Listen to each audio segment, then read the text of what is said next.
I was going to Parkland College to become a registered nurse. It did not work out. I ended up quitting because I needed to pay bills, and it was just a bad time at that time. I had to do a lot of prereqs, and I couldn't find myself then, so I dropped out and I left school. It was really weird because I went on a ride with my sister friend, to the store. She took me to the store, and she had told me about the program, and I think it was just like a angel from the sky. And once she told me about that next day I called, and it was a couple weeks later when they called me. So I think it was just a blessing. But if I never went to the store with her and never rode with her to the store, I would have never heard about it. I first met Sambria when her case was assigned to me, and I met with her at the office. She needed immediate emergency services. She had just enrolled in our No Limits program. I helped her find housing, and she was able to be accepted into a TBRA program, which is a program where we receive funding that helps people pay their rent for up to 2 years while they're going to school or working. When I first walked into her office, I sat down and talked to her for 5 minutes, I think, and it was horrible. Within those 5 minutes, I broke out into tears because I knew, having twin boys and being a single mother, I didn't have anywhere to go. And me and Nicole, she worked with me through it. She said we will get through it. We applied for housing, and we found her a place in Urbana where she lived. You have to live for at least a year, and there ended up being a lot of crime, a lot of concerns where the safety for her and her children were at risk. So after her first year, we looked around, and I helped her, and I met with the landlords here at this current place, and these were brand new, and we were able to get her in over here in a safer environment for her second year, which is also a little bit closer to get her to Springfield as well. She helped me, try to help me with my credit and try to help me get back on track with everything, like with loans that I owe, and she's trying to help me, they help me with everything, a lot of stuff. She was required to go every single day, Monday through Friday. She had to travel from Champaign to Springfield, and she could only miss 3 days for the whole year, and with having little babies, that was a challenge. I was a single mother, so I didn't have no help from their dad. So my mom and my sister played a big role of helping me with the twins every night. I would have to study, so they would have to cook dinner for them or help them in bed for me. And my mom, she was actually a big help because when they were months, she would, help me get up at night with them. So because I would have to get up at 5 o'clock in the morning. So I would come over here every day from Danville and stay with her 8 to 12 hours a day to help her with the 2 babies. Once she went back to school, I would have to come and stay. I would just stay all night. I would just stay the whole complete week, Monday through Friday. And that way she wouldn't have to get up in the middle of the night, or, she wouldn't have to do anything. Me and my daughter, Tiara, which that was my help, we just took care of them while she went to school daily. I recently graduated December 21st, 2012, and I am scheduled to take boards tomorrow. I am confident that I'm going to become a licensed practical nurse. However, I am going to Denbow Area Community College to achieve my goal in becoming a registered nurse. I chose Sambria as my Family of Distinction nominee because she has made great strides since the beginning, and she has continued to work not only through school, but for our program, you have to work with us on a weekly basis, come up with goals, work on a budget, and it's very intense. And she did all this while going to school and having 2 small children. My future looks like I am going to be a registered nurse. I'm going to have my bachelor's degree, and I want to work with people with cancer. Community action programs are so important because they help you reach your goals. They can change your whole life around. I thought it was never going to be over with the situation I was going through until I got into this program, and it's really important, and it will change your life forever.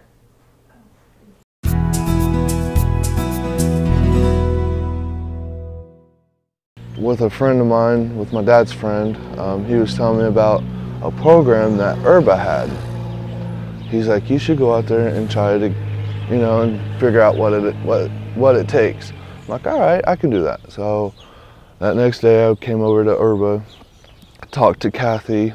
It's called Skills. It is, the CDL program is through Lakeland, and we actually, if they meet the income guidelines, we pay for their class, their permits, all the different things that has to be paid for.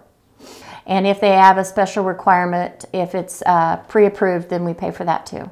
And I graduated from high school. I got on the fire department when I was 18 on a volunteer service.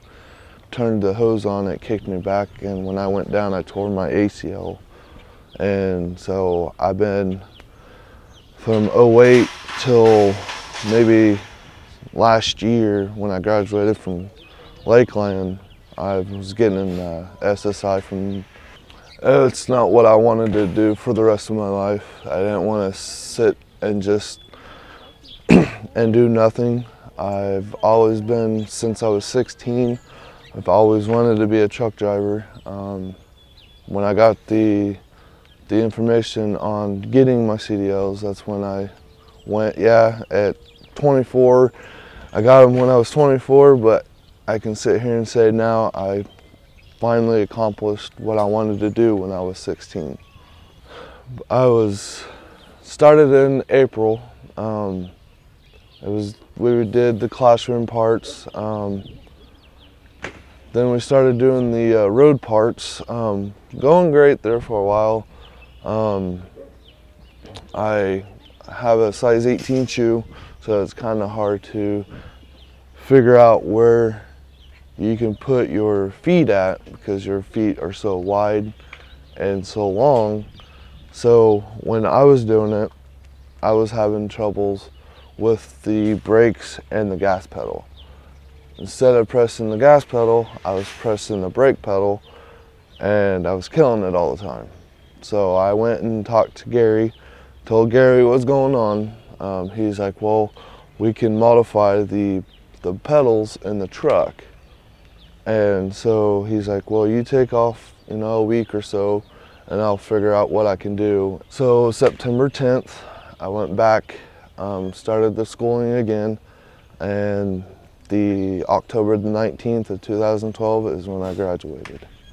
We chose Richard because we feel that from the situation that he came from, the fact that his family's all on disability and that he was on disability, and he was wanting to change that situation and get off of Social Security disability and make something, a different kind of life, and be his own self-supporter.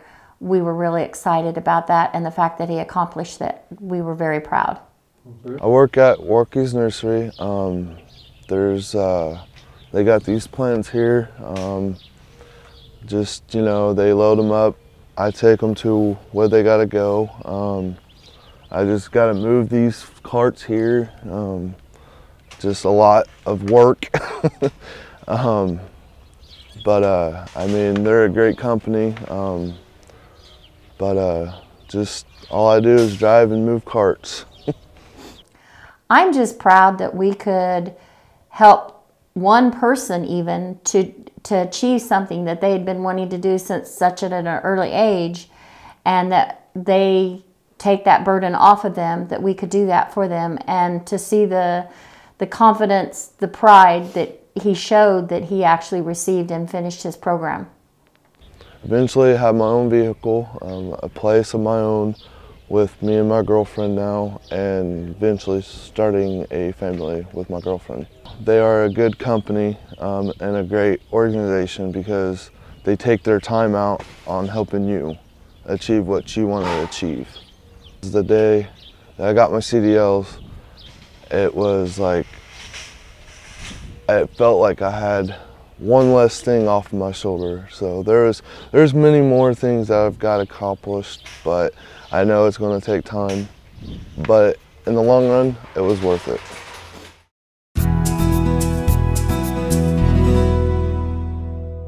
Well, my child is what made me seek help. When I first got my GED and after I found out that I was pregnant, I wanted to go to college and make a better life for me and my son. She was in poverty. She was on welfare. She was pregnant with little resources. She didn't have her high school diploma. She worked very hard to get her GED. She graduated with very good grades from that, and then she got herself signed up to La James. She didn't have the financial means to get her to go, so we helped her to get enrolled in that, and she did wonderful. Getting my GED was really hard. That was really hard, and that Constitution test, I say that was my biggest achievement. Oh, I love to do hair. I always wanted to do hair when I was a little girl. I always would go get my hair done at my hairdresser, and she inspired me. Actually, the lady that I worked for, she used to do my hair when I was little, and she really inspired me a whole lot to go ahead and fulfill my dreams and do it to the biggest. Project Now helped me with, when I first started out in cosmetology, they helped pay for my kit so I can start. That was $250. And they also helped me with car repairs. They helped me with my rent every month, being in the FCD program. And they also helped me pay for my state boards, my final, so I can take my final to get my cosmetology license. And I just went to go talk to her with my mother because she didn't remember who I was so young. And she said that I could work in her salon. I think Takesha has had great strides in less than 2 years. She's walked in the door October 2011, and now it is March 2013, and she's already gotten her GED, she's gotten her college degree, and she's gone on to find a job. For my son, I figured, if I got my GED and I went to college, he would see that his mother was able to do it and he would be able to do it. Project Now Community Action helped me a whole lot. They helped me feel like I was more accomplished. I hope that with this cosmetology license, I can, make enough money to move out of here and be self-sufficient and move into my own house one day, or actually in the future, 5 years from now, I see myself buying a house one day. I think that it's really neat to watch individuals tackle their obstacles and push through them, and I think she's a great example of that, and I think she'll keep doing that. If people could see what Takesha has done in the last couple years, maybe it would give people a fresh perspective of what people in poverty can do. My future is a whole lot brighter. I feel like I can conquer the world now.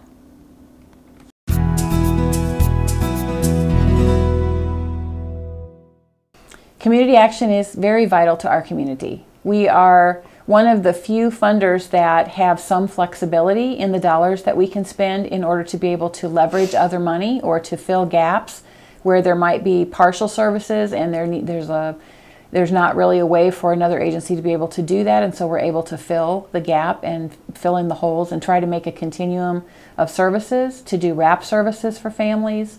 A lot of different terms there, but just be able to provide all kinds of services to families that might not otherwise be available in our community. My perspective of what we could do for Richard is making self-sufficient and helping be on his own, have his own income coming in, and having more of an income than what he was receiving at the time he came in the office. Well, I think one of our challenges is that people get discouraged with the issue of poverty.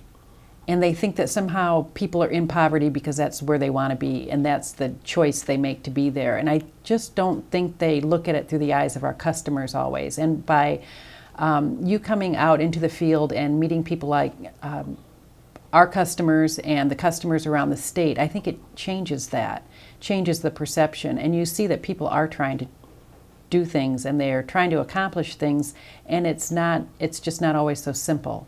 So I think that's one of our biggest challenges as community action, is to push through some of those myths and some of those perceptions about our customers.